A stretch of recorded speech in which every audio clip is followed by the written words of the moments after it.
Hey folks, welcome to this week's edition of the Northland Fisherman. It's spring, open water, spring crappies. Today what we're going to do is we're going to show you how light line and small finesse baits, some of our ice fishing jigs and the baits that go with them, will catch spring crappies. Let's get this little guy back and see if we can't put some bigger ones in the boat.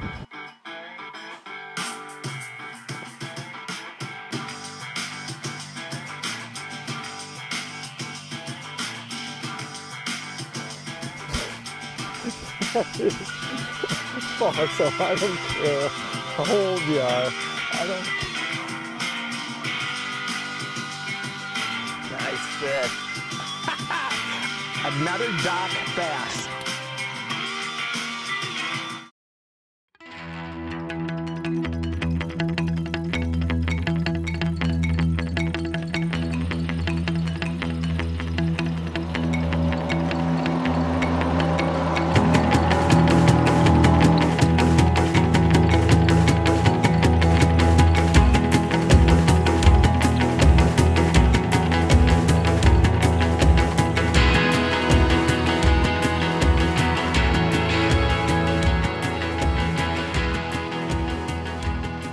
Well folks, as you saw, that last crappie was a pretty good one. Today, as I said during the introduction, we're talking about early ice, early spring panfish, one of my favorite times of the year. We're catching our first open water fish of the year. That's always an exciting time. Here's how we go about finding these panfish early in the season. It's all about warm water. The warmest water draws the crappies, the bluegills in shallow. Lots of people think they're spawning. They're not spawning yet, they're feeding. Later on, they'll spawn in some of these same areas, but right now it's all about the food. And what we look for is shallow warm water, as I said. Today, as you can see, we're in a shallow bay. It's got dark bottom. That dark bottom brings that sunlight in, it warms that water quickly, and that's where the life happens. That's where these fish are early in the season.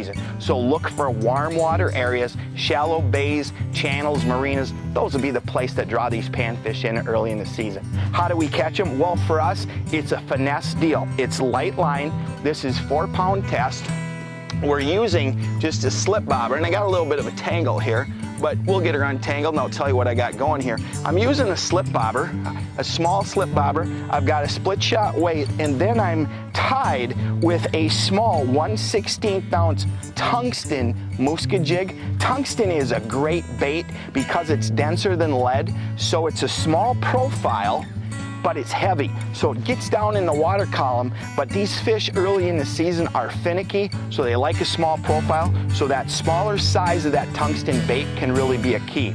What we're doing is we're tipping it with an impulse water flea. This bait has a nice gliding, darting action in the water. The Musca, in conjunction with that small impulse water flea, that can be downright deadly. You know what, folks? Lots of times we never bring minnows or waxworms in the boat when we're fishing early season because these small plastics do such a good job. They catch so many fish. They'll outfish minnows lots of days just for the simple fact that you can catch several fish on the same bait without having to rebait. And the impulse baked in scent and flavor, well, panfish love it. So tiny jigs, 16th ounce jigs, the water flea below a small slip bobber. Pretty simple, but really, really effective for bluegills and crappies. You know, another thing that's important this time of the year is water safety. You'll see I've got a life jacket on. Early in the season, anytime, of course, water safety is important, but right now out here, it's about 65 degrees. It's a beautiful day, but the water's still in the 40s. Those are dangerous conditions if we should fall in. So wearing a life jacket is always important, but especially early in the season where hypothermia is a big danger. I like to have my life jacket in when I'm out chasing these panfish. So stay on the move. Light line, small jigs, all right? Small bobbers. You don't want to use too big of a bobber. A big bobber will spook those fish, but small jigs, light line, small bobbers, find warm water, hey, and it's game on for spring panfish. Stay on the move, put these tips to use, and you're gonna get on a good catch this spring. Hey, from all of us at the Northland Fisherman, thanks for stopping by. We'll see you again next week.